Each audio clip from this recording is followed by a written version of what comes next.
No Yog, Live Yog, Chapter 26 Yogic Scriptures. Treasure to visit. Study of yogic science is incomplete without study of ancient wisdom spread in various scriptures. Different schools of thoughts have propagated yoga in its own way of understanding and interpretation. Origin of yoga is origin of yoga is still an uncertain phenomena due to multiplicity of opinions. However, its existence since time of Vedas and scriptures and Upanishads, we are going to study some selected scriptures on yoga and references from Upanishads. Each of them have tried to present yogic concept in different manner, but the basic objective of Unmani, Kaivalya, Moksha and Samadhi are the core. This study may not be a comparison, but will highlight their specification, which will certainly stimulate the thoughts process and enrich the experimental level. First is Gheranda Samhita. Though definite time of its origin cannot be decided, it is supposed to be a dialogue between Gheranda Muni and Chandakapala. A Vaishnava from Bengal has originated. A Vaishnava from Bengal has originated this in the name of Gheranda. We also come across impact of Bengali Vaishnava culture in these scriptures. Probably in the 18th century, there is a resemblance in some sutras with Gheranda with Hata Pradipika merely as a coincidence. Gheranda Samhita is structured in 7 limbs or 7 shakas or 7 branches. They are Shatkarma, that is Shuddhi Kriyas, Asan, Mudra, Pratyahara, Pranayam, Dhyan and Samadhi. Nearly more than 100 yogic processes are established and exhibited in Gheranda Samhita. This includes 21 Shuddhi Kriyas, 32 asanas, 25 mudras, 5 pratyahar, 10 pranayam, 3 dhyan and 6 types of samadhis. Samadhi avasthas. Pranayam after pratyahar is a unique concept in Gheranda Samhita. Gheranda Samhita compares human body with ghata, that is the pot which is made of soil, which needs to be developed with sadhana. Process starts from the body and elevates to the mind. Spirituality without neglecting ultimate aim of yoga, that is samadhi. It divides human existence in 2 parts: gross body and subtle body. That is Sthula Sharira and Sukshma Sharira. Specifically or specialties of the Gheranda Samhita are: first, Shatakarmas. In the beginning itself, objective of a Ghatastha Yoga. In the beginning of itself, objective of Ghatastha Yoga is to be achieved through cleansing process. Clean and healthy body only leads to further sadhana. Next is Asan. Out of 84 asanas, selective practices of 34 asanas can give physical stability and strength to sadhakas. Has been emphasized. Dhyanatmak asana in the beginning focuses need to have relief from physical element and marching towards the ultimate aim of yoga. Physical cultural postures focus primarily on the spinal cord and abdominal cavity. Shavasana is the specialties of Gheranda Samhita, which underlines the importance of stress-free life, which is need of today. Next is mudras. Nearly 25 types of mudras have been explained in detail, aiming at Kundalini initiation and development of inner strength. Mudras like Vajroli, Viparit Karnika and Tadagi and Shakti Chalan. Mudras like Vajroli, Viparit Karnika, Tadagi and Shakti Chalan are designed for health of digestive system. Khechari Mudra is a special device to get rid of aging and removes a fear of death. Next is Pratyahar.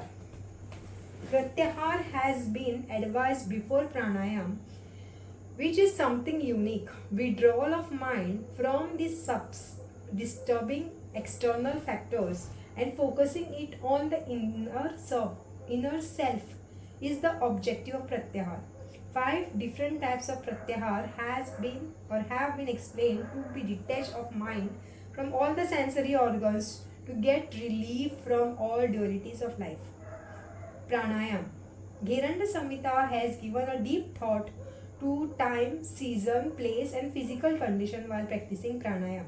Physical cleansing is most important before practicing of pranayam and has therefore advised Nadi Shodhan pranayam. Lot of physical benefits have been explained. Lightness of body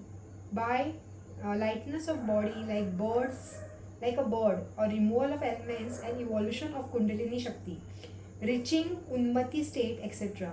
Surya Vedana, reaching Unmati state, etc. Surya Vedan, Ujjayi, Brahmari pranayams are advised for mental stability. Keval Kumbhak pranayam with both the nostrils facilitates the sadhaka to gain all siddhis. Next is Dhyan. Stula, that is gross, and Jyoti, that is light, and Sukshma, that is subtle, are the 3 types of Dhyan advocated by the Gheranda Samhita. The Stula Dhyana, one has to focus its mind on the object instructed by the Guru. Jyoti Dhyana is to focus of the mind on the inner light of it, on the inner light at the eyebrow center, and Sukshma Dhyana, that is Shambhavi Mudra, makes the process easy. Samadhi. 4 types of samadhis have been briefed in Gheranda Samhita. The one with the blessing of Guru is high quality. Attaching self with Brahma, Chaitanya gives consistent experience of samadhi. There are references about attending samadhi with the help of the Brahmari and Khechari pranayam. Gheranda Samhita has some seeds resembling with Hatha Yoga, but does not use this word anywhere in the scriptures. Ghatastha Yoga is unique concept which compares the body with soil pot, which is a raw initially and is nicely baked with fire. In the same way, human body is a raw pot required to be developed on the fire of yoga sadhana. In the pot of soil, content can be anything beyond the control of the pot. However, in case of human existence, the content of the pot is our choice. Therefore, Gheranda Samhita works on both body and mind. Has each limb of Saptanga Yoga. Mind is an integral part of sadhana along with body. It never neglects the basic aim of Yoga Moksha, Unmana, and Samadhi. Has a sadhaka of Ghatastha Yoga, one has to put in sincere efforts to work simultaneously on each limb, which are beautifully linked.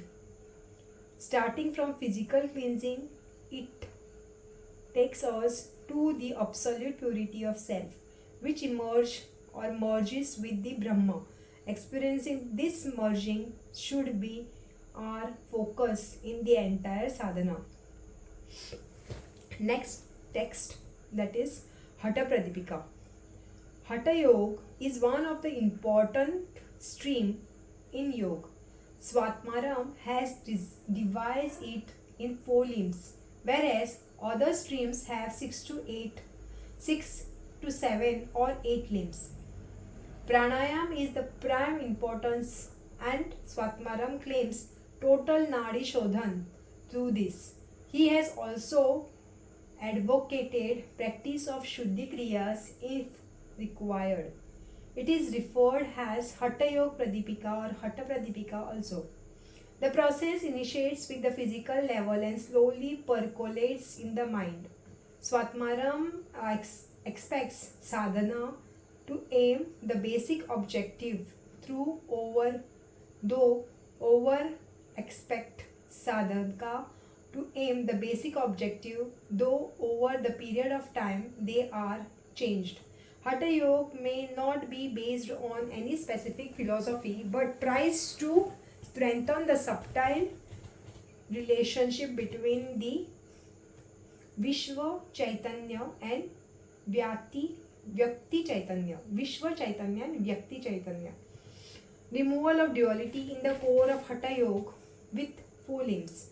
Swatmaram is criticized for lack of explanation of the issues like Hatha Yoga, Raja Yoga, Kundalini, Mudra, and Nadi Nadanusundhan. Raja Yoga is the end achieved through the means of Hatha Yoga. However, they are mentioned as 2 different practices. Awakening of Kundalini is emphasized without detailing the process to do so. Hatha Yoga is divided into 4 limbs: Asana, Pranayama, Mudra, and Nadanusandhan. Hatha Yoga symbolizes 2 extremes: Ha, which means sun, and Tha, which means moon. Joining and balancing the 2 extreme potentials of the universe is aimed with the study of Hatha Yoga. The progression of these limbs is from gross to subtle. Initially, it is propagated by Lord Shiva with legacy of Nath Kalta, as explained in the first pada, secrecy of achievement has to be strictly observed, and 7 obstacles in accomplishment are overeating, excessive efforts, talkativeness, overemphasizing of rules, overmixing with people, and mental instability. Enthusiasm, courage, boldness, knowledge, meditation, determination, and isolation from public are the means of accomplishing Hatha Yoga. Now first is asana. This is the first limb of Hatha Yoga, which should be practiced for the physical stability and strength. Various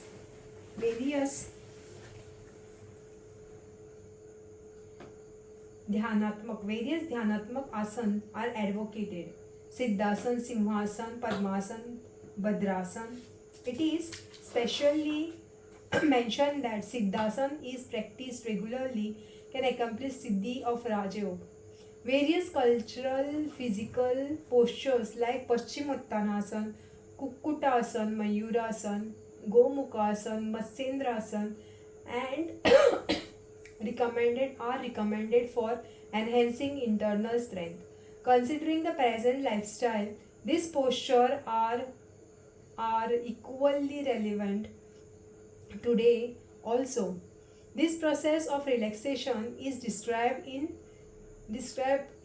Shavasana.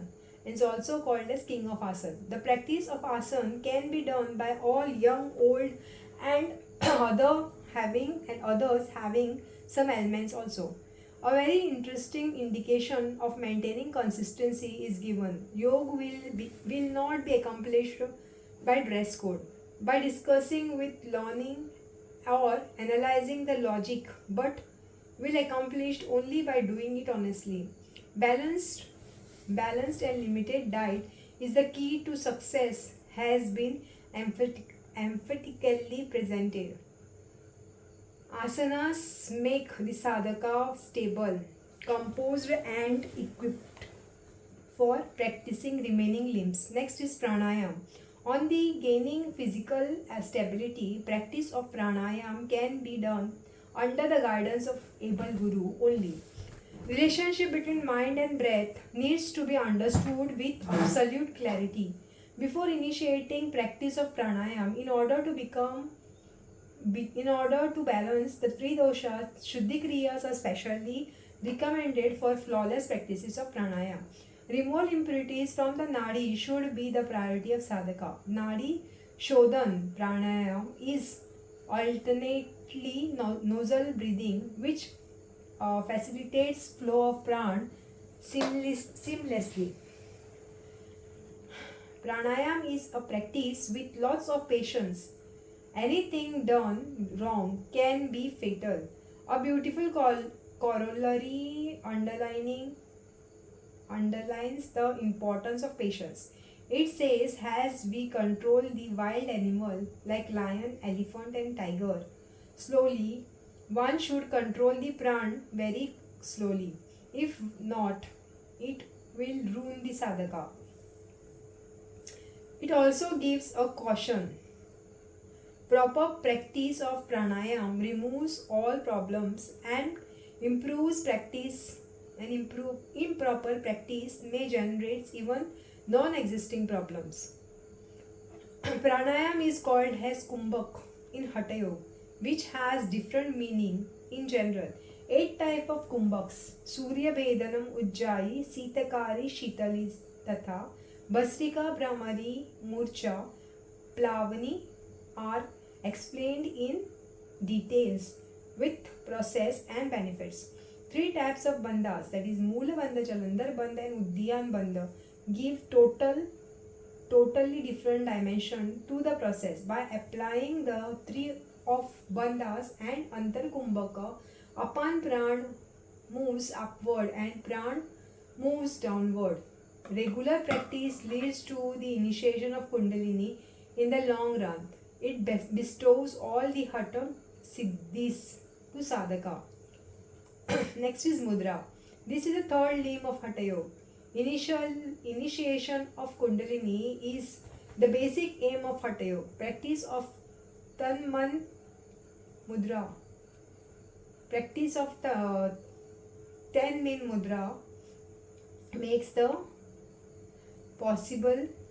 this possible as each mudra has different and combined impact. Each mudra is practiced properly, removes fear of death, prolongs aging process and bestows with lot of siddhis at various stages. Though benefit of Acha mudra is different, each mudra aims only one thing, Kundalini Jagrati. Nadhanusandhan. This is the last limb of Hatha Yoga. Unman, Kaivalya, Moksha, Samadhi are the various parallel aims of the school of yoga. Hatha Yoga has given a beautiful analysis of Nadhanusandhan. It says, master of the body is mind, master of the mind is breath, master of the breath is rhythm, and master of the rhythm is Nada. It is very interesting to understand one fact. All these things are visible and extrinsic. By controlling these extrinsic values, one can gain some intrinsic benefit. Samadhi or Nadhanusandhan are visible stages which can be achieved with practice of visible factors. Nadhanusandhan is to be done in 4 stages. as one progresses ahead by the mere merging self with another, attain samadhi avastha easily. The core of Hatha Yoga is Kundalini Shakti, Jagran, beyond doubt, but achieves the achievement of Hatha Yoga are explained beautifully. Slim body, blissful face, clear voice, pure eyes, absence of disease, control of semen, control of Agni, purities of Nadi are symptoms of Hatha Siddhi. However, one thing can be firmly stated for Raja Yoga Siddhi. Hatha Yoga Siddhi is must. Next, Yoga in Upanishads. The origin of Upanishad is from Vedas. Four Vedas are called as the basic source of knowledge. Origin of the Vedas is nearly 4500 years BC. Thus, they are 6500 years old and contain the basic knowledge. They are called as aparushaya, which means not from any person. They lived at the highest level of mental state of the rishis, who were involved in search of the path of elevation of human beings. Rig Veda, Yajurveda, Samveda, and Atharvaveda are the four types of Vedas. Right from the inception, they are intact without any modification. Vedas have four segments: Samhita, Brahmana, Aranyaka, and Upanishad. Vedas have four segments: Samhita, Brahmana, Aranyaka, and Upanishad. Rigveda has 10,500 shlokas, revealing philosophy of Aryas. Yajurveda is structured with 1584 shlokas, describing process of yajnas. It has parts Shukla and Krishna. Samveda has 72 sutras, prescribing about bhakti, aradhana, and dhyan. Atharvaveda deals with the therapeutical part of various mental and physical disease, along with other segments. The four segments of Vedas, that is Samhita, Brahmana, Aranyaka, and Upanishad, have different objectives. Samhita and Brahmanaka deals with karma kanda, that is rituals, and Aranyaka deals with secluded practices which are done for self introspection and inner journey, whereas Upanishad deals with the pure knowledge. There are difference of the opinion about number of Upanishad. It is believed that there are nearly 108 Upanishad and devoted to the specific school of thoughts. The broad segment reveals that there are 9 pure Vedic Upanishads, 11 Yogic Upanishads, 7 Sannyas Upanishads, 5 Shiva Upanishads, 7 Vishnu Upanishads. Each school of the thought has believed respective Upanishads are based on its philosophy. It is also possible to deal with each Upanishad in detail, being very exhausting in nature. However, we will try to touch upon the basic thoughts propagated by some selected Upanishad. First is Prashnopanishad. Prashnopanishad. This Upanishad is designed through questioning and answering between six very learned rishis and sage Pippalad. Though all the answers are known to sage Pippalad, he humbly says, I will try to reply you if I know the answer correctly. Instead of directly answering the question, he advises all the rishis to do self-study and go to the roots. To do this, he explains them the importance of karma yoga, tapaschayan, brahmacharya, and strong belief. Involvement of physical, mental, and spiritual level in exploration of the Satya has been strongly emphasized by Pippali. Most importantly, he has tried to make all the 6 rishis self-dependent and not mere blind followers. All the 6 scholars were trying to reach the root of Satya, Sukesha, Satyakama, शौर्यना शौर्यनी Ashwavalayan, Bhargava, and Kabandi were the six learned scholars who also had asked six questions. Out of the six questions asked by these scholars, last three questions are related to Brahma Tattva, which he advocates to search through self studies. The brief about six questions asked by them can be summarized as under. First question has been asked Kabandi, asked by Kabandi, is related to the origin of all living beings. How and why this universe is created by the Creator. He is asking this question after spending 1 year in ashram life while deep study of Brahma Tattva. The beauty of this question, spreading the objective of searching to all living beings and not only human beings. Pippalath answers the question in detail. He says Prajapati Daksha decides to generate the Praja, manifesting Praja decides to generate the Praja and originates Raya and Prana. Everything manifest in the universe is outcome of these two powers. Sankhya has called this power as Purusha and Prakriti. Sankhya has called these powers as Purusha and Prakriti. Vedanta called it as Maya and Brahma. Vedanta calls it as Maya and Brahma. Tantras called it as Shakti, Brahma or Ishwar. In all respect, it with its two limbs, Chaitanya and energy. Energy is dynamic in nature, whereas Chaitanya is the source of energy of our surrounding. Surya is Pran, Chandra is Rai. All physical things need food. Anna, thoughts and knowledge are the food of mind. Pran is the main manifestation in all the living beings.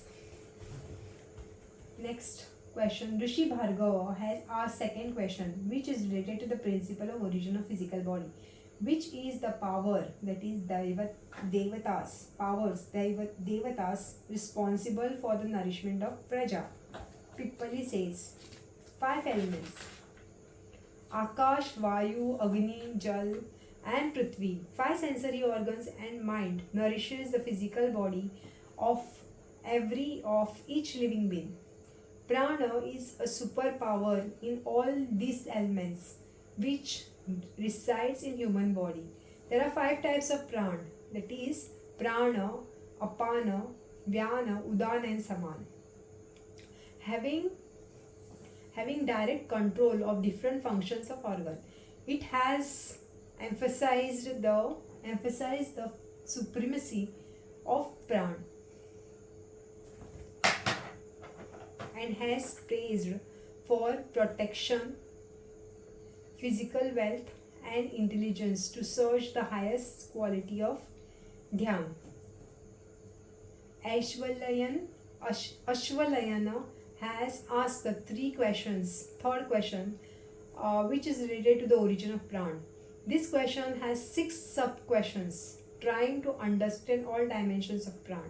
Pippali says all these questions he says pran originated from Atma. As we cannot separate our shadow from us, pran cannot be separated from Atma.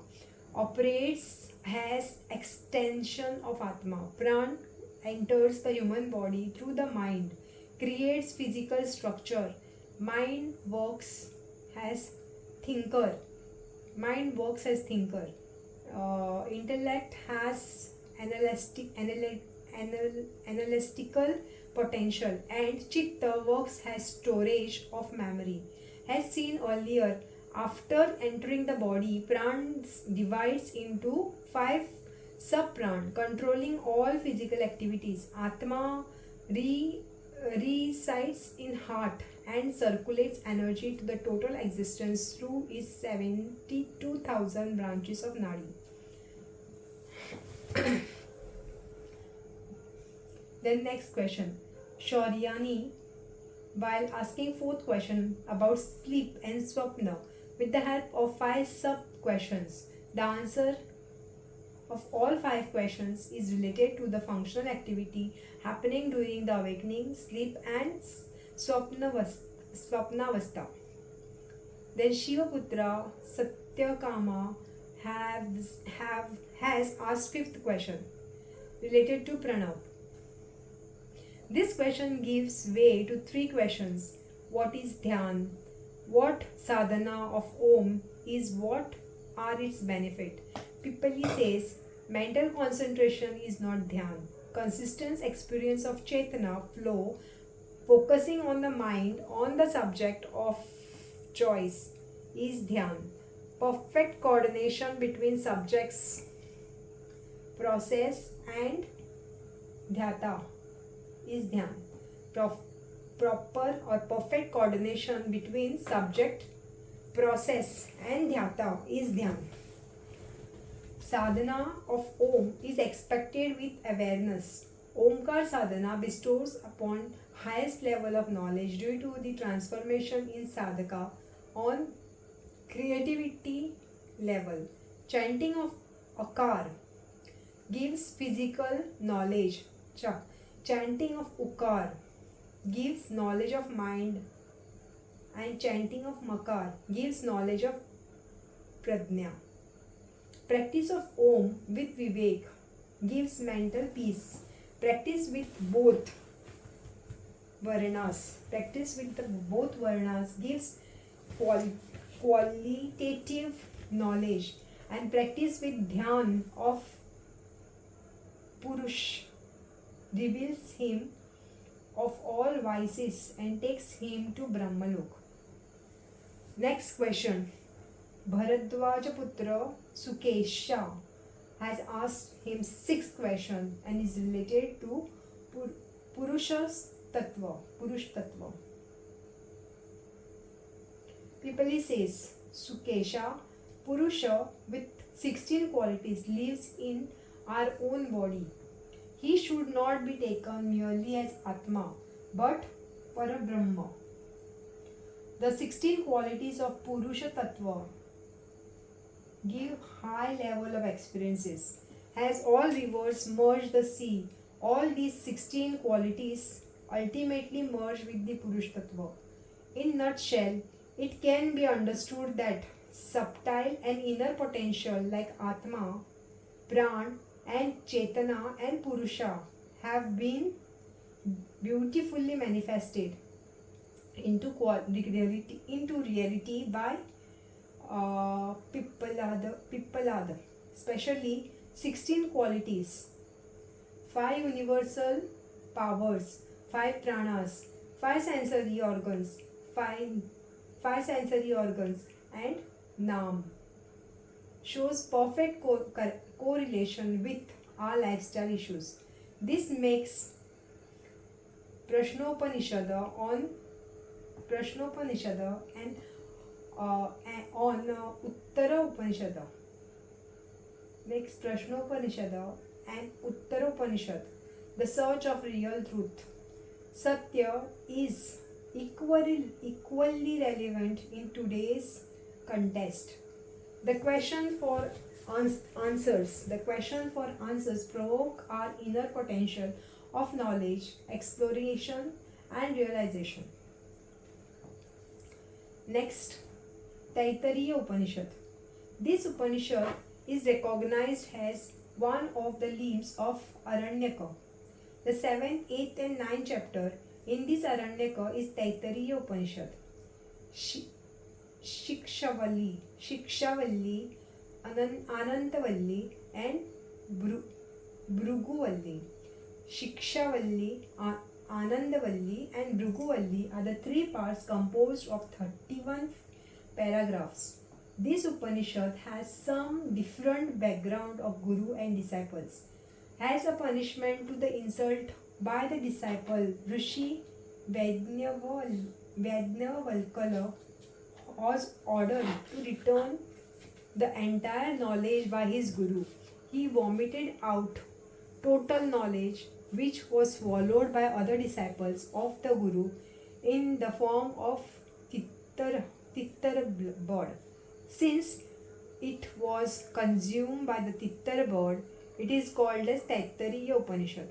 It emphasizes that jnana is never dirty, but receiver can be. Yajnavalkya did strong tapa to Surya and regained entire jnana once again. Shishavalli is the first part of the Upanishad. Shikshavalli is the first part of the Upanishad. It focuses on the purity of education with special emphasis on pronunciation of words.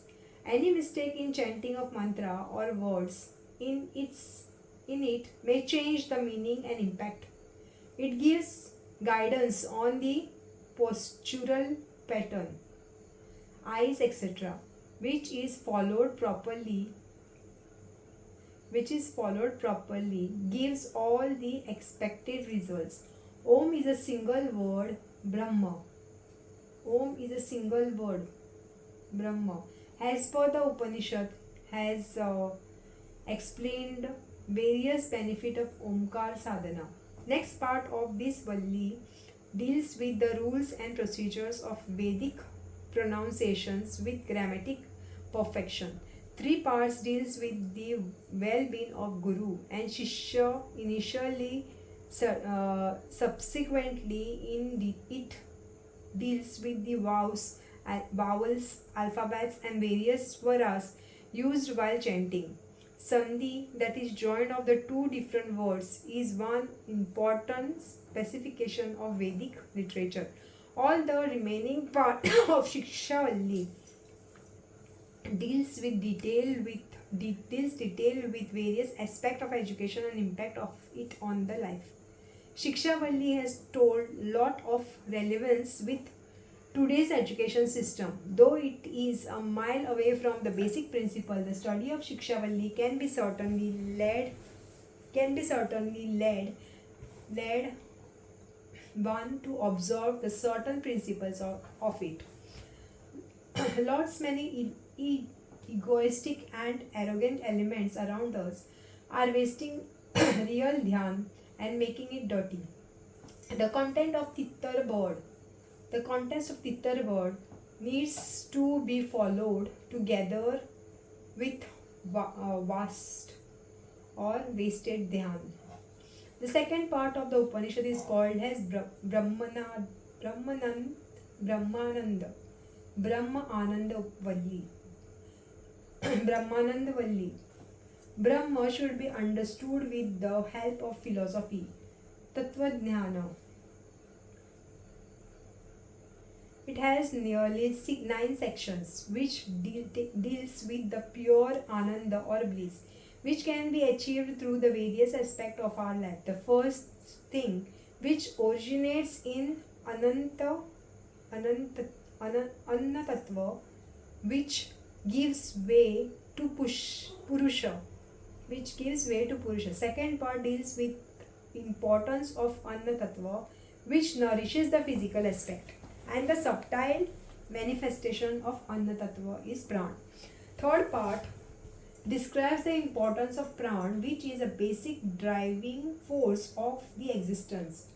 Fourth part says composition of the body and Pran form Manomay Sharir. Fourth part composed of body and Pran from Manomay Sharir. Understanding the Brahma with Manomay Sharir has limitations which needs support of Vijnanamaya Sharir. Wisdom and its use to understand Brahma is dealt in fifth part. All the earlier aspects exist still at gross level. Another Atma resides in the form of Anandamaya Paramatma. It is dealt in 6 parts. Anandamaya Brahma is still the physical phenomena. The 7th part deals with the Chaitanya and Jada expressions of Parabrahma known as Sukrita. To bring it, to believe it firmly can be the key to moksha. The 8th part deals with the consistency and regularities of Parabrahma. This part also describes the transmission of the Ananda or bliss through different stages. In the human world, the Ananda can be enjoyed by the well-mannered world. This Ananda can be enjoyed by well-mannered, behaved, and intellectual and strong youth. As a result of this, he entered the Gandharva world, where this Ananda gets multiplied 100 times. The Anand in Deva world is 100 times greater than Gandharva world. Anand in Pitruloka is 100 times bigger than that of the Deva world. Anand in Ajana world is highest quality and long lasting. The ultimate conclusion of Anandavalli is focused on Ananda enhanced through transmission. Everyone can enjoy it as per capacity and practice. Parabrahma is absolutely blissful and gives its experience at every stage of existence. It also explains the concept of Panchakosha, which forms levels of our existence. Annamay Kosh, Pranamay Kosh, Manomay Kosh, Vijnanamay Kosh, and Anandmay Kosh are the 5 sheets of human existence. Relevance of Anandavalli is today's contest is really wonderful. Though the world around is full of dissatisfaction and agony, we must develop the tendency of enjoying the Ananda at each level of existence. The point of enjoying with this Ananda lays in our day-to-day practice, which if used with awareness and honesty can take us on the path of Parabrahma.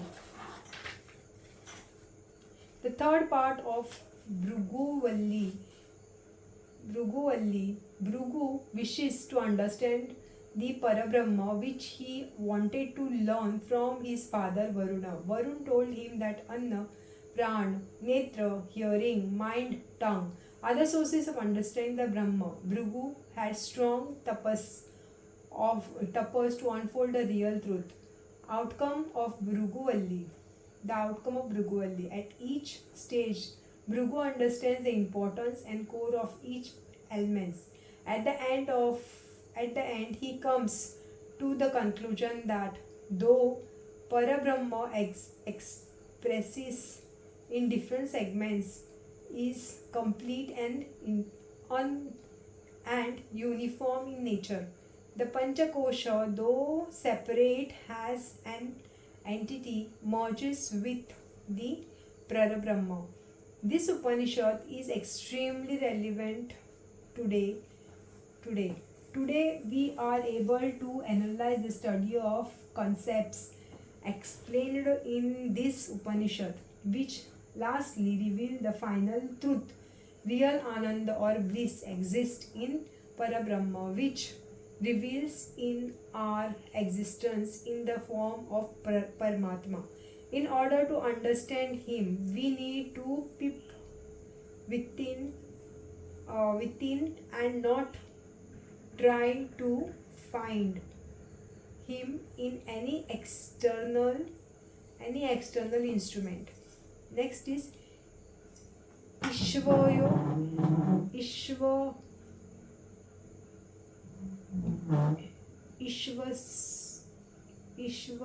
Upanishad.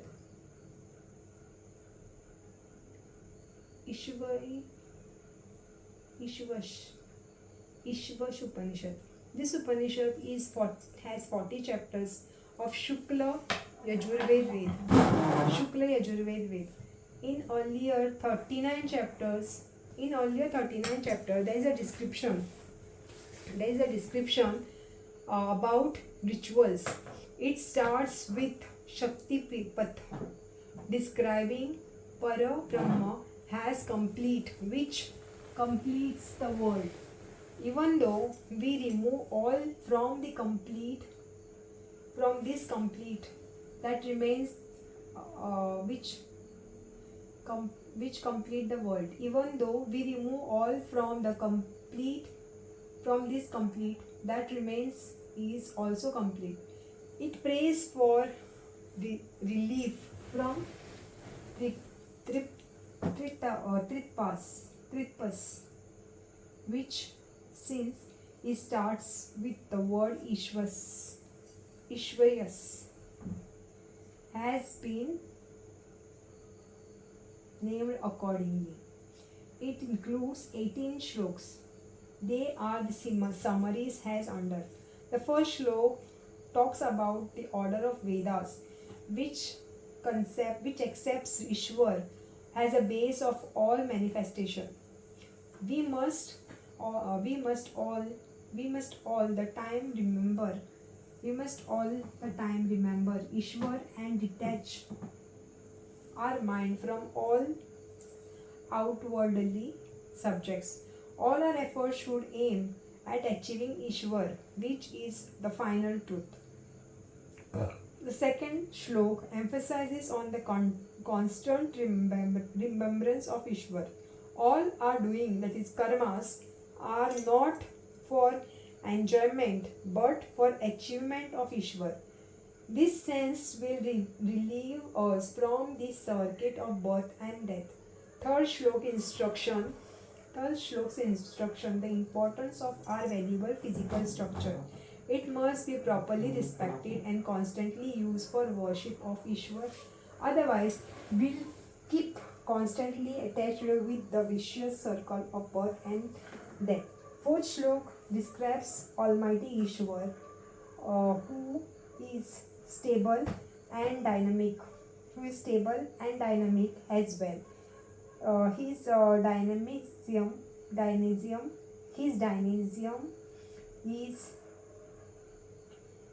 dynamism is more than mind and stability at the place beyond reach of everyone. We have also all the levels of existence to each of him.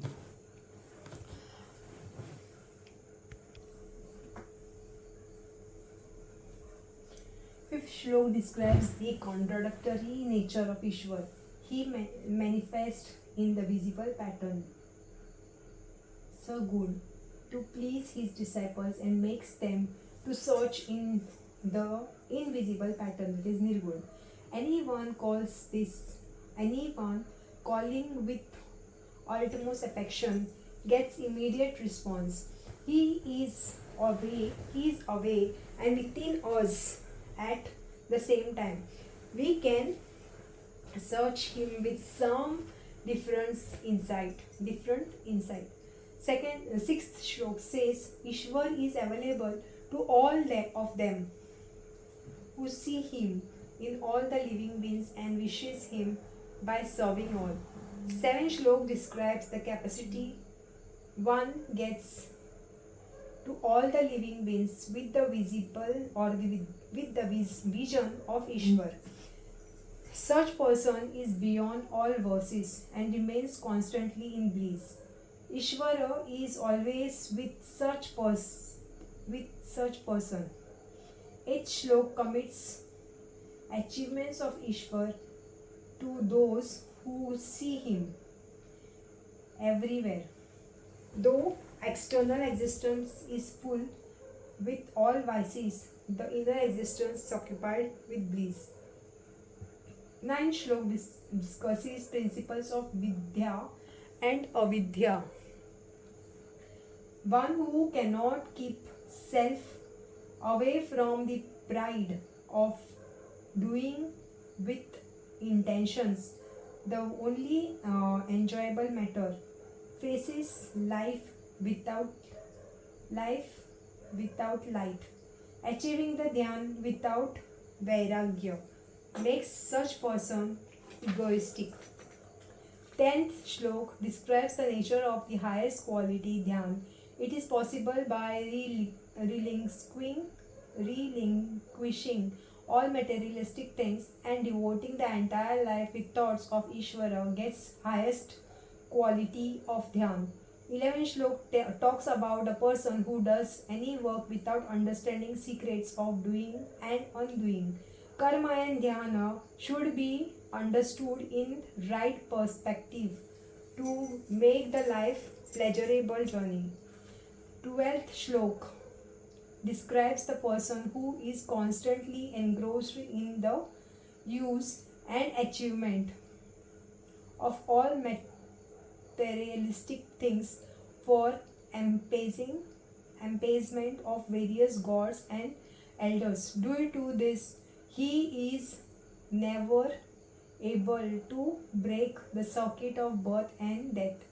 Even after death, he all goes to hell. 13th shlok advises to understand the real nature of Ishwar before worshipping him. Service to God, an elderly person, purifies his inner mind and sails through the life streams. 14th shlok talks about the fruits one gets out of the above referred above. One is expected to worship the immortal God to attain moksha. 15th shlok guides about the prarthana. 15th shlok guides about the prarthana one should do while leaving this world. Disciple should say, "O God, you are the only power nourishing the entire world.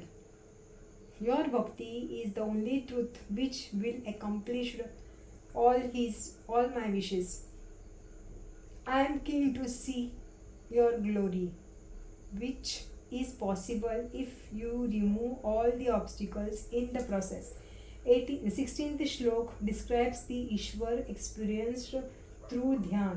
Further, it appeals the Almighty to assimilate self in its glorious existence and give experience of the Universal One. 17th shlok expresses wish to relinquish the gross and subtle existence to merge with the Ishwar. Disciple prays the Ishwar to keep him in memory constantly.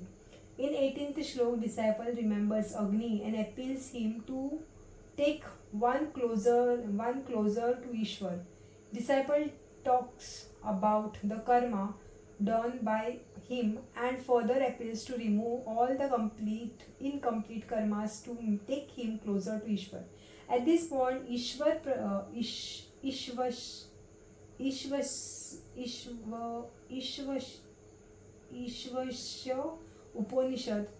Upanishad ends, which is the last part of Shukla Yajurved. It is totally devoted to nature of Ishwar and various ways to reach and merge with him. The process and practices advocated gives us one solace. Ishwar is with us in visible and invisible manner throughout of life and is also ensures to remain till end. Only thing required to achieve Ishvara is tremendous will for him and eagerness to merge with him. This Upanishad gives us the simple message which is relevant even today. Ishvara Upasana is not that difficult, but achievement of God also not that easy. However, sincere efforts may take us to the desired destination one day. Next is Patanjali Yoga, Science of Indian Philosophy. After understanding yoga in some selective scriptures and Upanishad, we will try to see some basis of the core yoga described by sage Patanjali. The scripture is unique in nature and by its creation. It is said this scripture is a matter of pride for yogic science. gives ample scope for interpretation and criticism. We always believe that the sage Patanjali has compounded the discrete yoga in structural manner. This belief should not be taken blindly, as all the creation of yoga had some base characteristic and thoughts process with convictions. Sage Patanjali has never written the scriptures with the superfluous objective of compilation of discrete yoga, since it has certain philosophical base. In general, we may look at it as a gross manifestation of some thoughts, but certainly has subtle life philosophy required to be required to be followed by its students. It has given thought to all the happenings of the human life, making its lifestyle science. The most beautiful and surprising thing of Patanjali Sutra is its relevance with the context of time when it is structured. Today and even the years to come. Today we may witness advancement of the human being, but the problem and limitation of solution has remained the same. Philosophical base. Patanjali Sutra are called as Yoga Darshan, giving direct relationship with Shad Darshanas.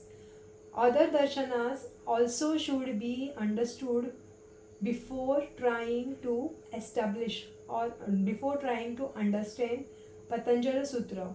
Sankhya Yoga, Vaisheshik Nyay, Purna Mimamsa, Uttar Mimamsa are the six darshanas. Sankhya, Yoga, Vaisheshik Nyay, Purva Mimamsa and Uttar Mimamsa are six darshanas with different objective and processes. There are three pairs of Shata Darshan. Vaisheshik and Nyaya believes in six principles of origin. Nyaya considers Abhava as a seventh principle. Purna Mimamsa and Uttar Mimamsa deals with Yajna and Dharma, whereas Uttar Mimamsa focuses more on philosophy and coordination with Jiva and Brahma. According to Sankhya, Yoga is a pair. Sankhya is philosophy of creation of the universe through two principles, Purush and Prakriti. Purush is Chaitanya and beyond three gun, whereas Prakriti is Jada and it has three gunas. Sattva, Raja and Tama are the three gunas which are in balanced state by origin. Once they come in contact with the Purush, become dynamic and generate certain things. As a result, the content of the Purush with the Prakriti, initially Mahat Tattva was originated, which generated Ahankar. From it, five physical elements, that is Pancha Tanmatra, five cosmic elements, that is Pancha Mahabhut, five sensory elements, that is Pancha Jnanendriyas, five limbs, that is Pancha Karmendriyas, and mind was created.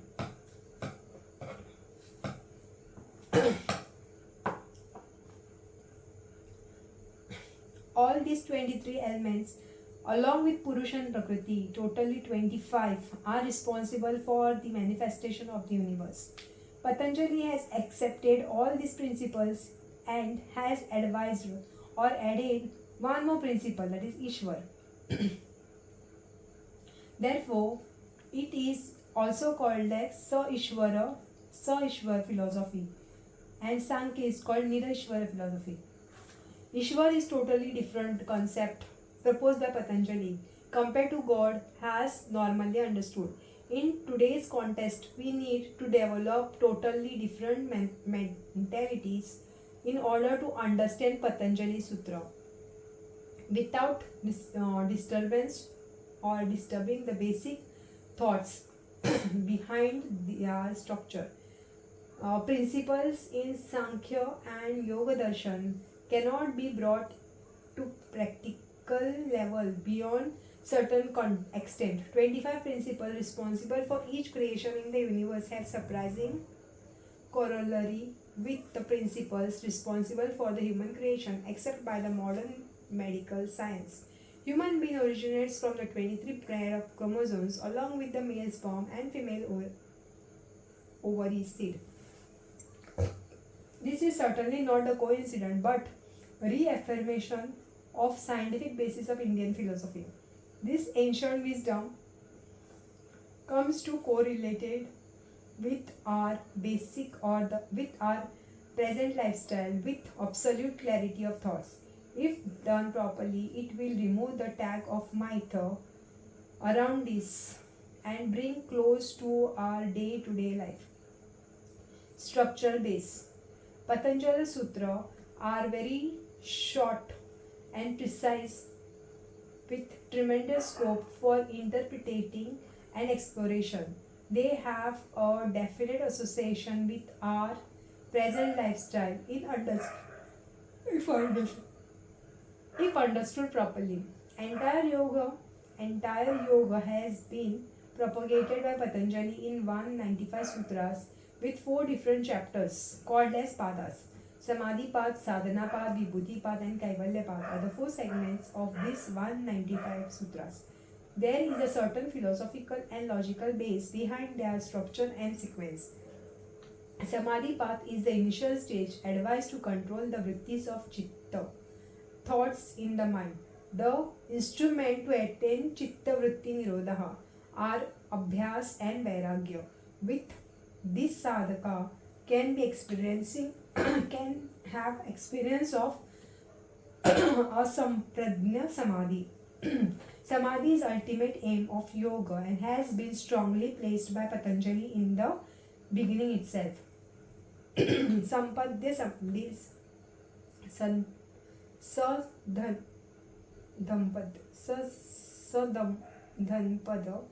Sadhanpada deals with the ways available to reach the Samadhi avastha. Yam, Niyam, Asan, Pranayam, Pratyahar, Dharana, Dhyan, Samadhi.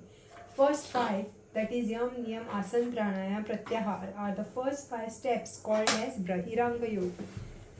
They keep the sadhaka on the track of the sadhana, whereas Vibhuti path makes him enter the world of Antaranga Yoga through Dharana, Dhyan and Samadhi. While marching on this path, sadhaka gains some supernatural powers which may deviate him from original objectives. One should not get engrossed with these siddhis and firmly march towards the goal. Kaivalya path is the last chapter which enables him to experience the result of Kaivalya and reaching the level of Vidaha Mukti. Today's relevance. The real question today is how to understand the estimate and live. How to understand, estimate and live this philosophy. What we need is tuning the outer dynamic world with stable inner world. We should be able to spread the array of our thoughts to the reasonable management level. Once we understand the limitation of all external instrument, we automatically turn to the inner instrument. The inner instrument have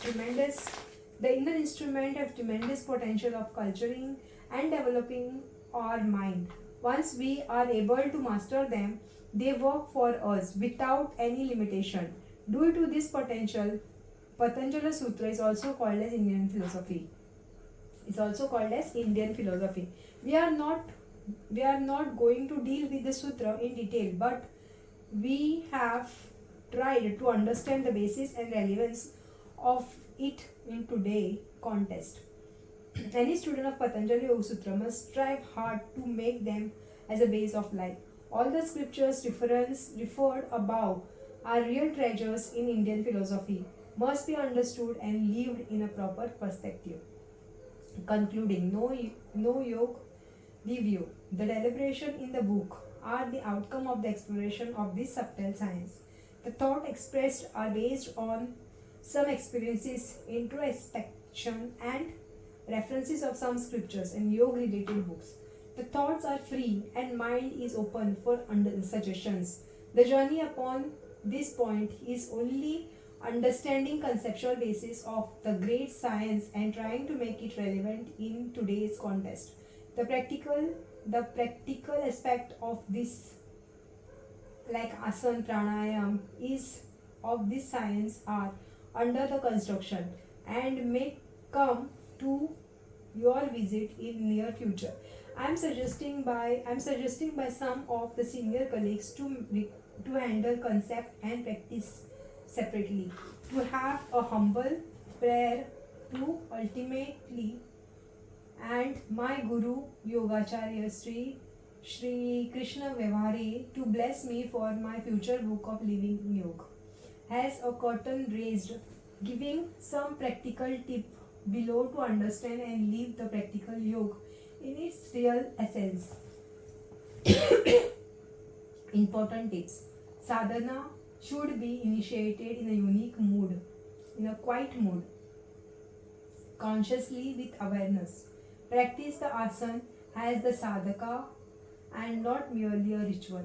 Every morning, early morning, is most suited time. Otherwise, evening also will do. Sadhaka sadhana should be done with empty stomach or after a gap of 4 to 5 hours after the meal.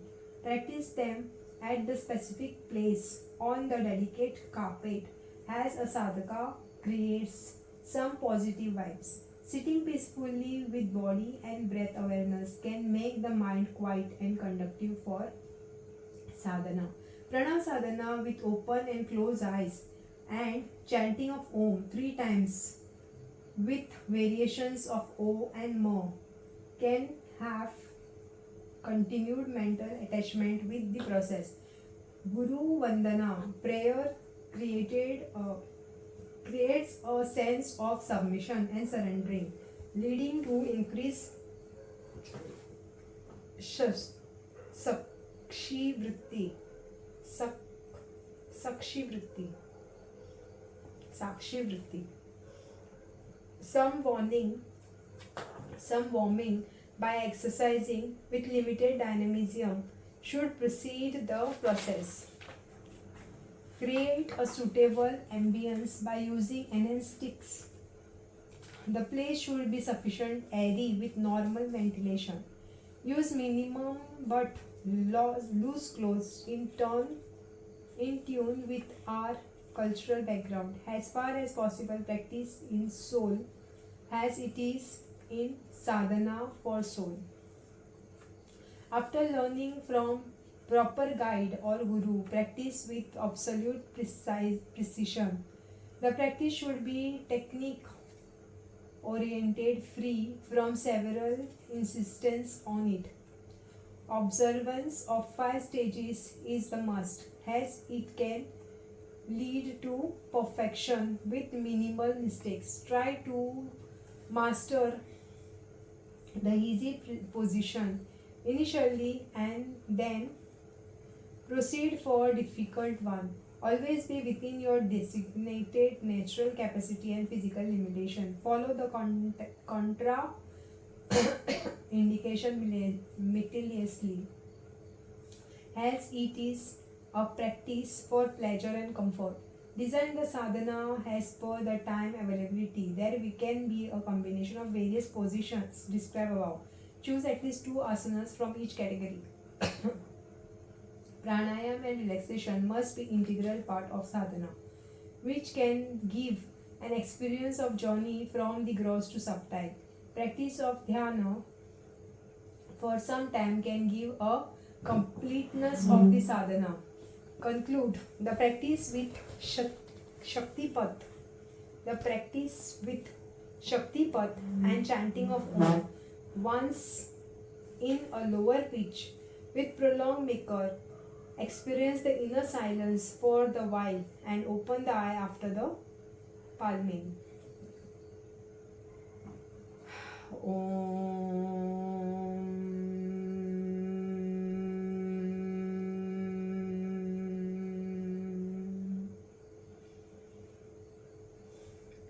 Hari Om Tat Sat.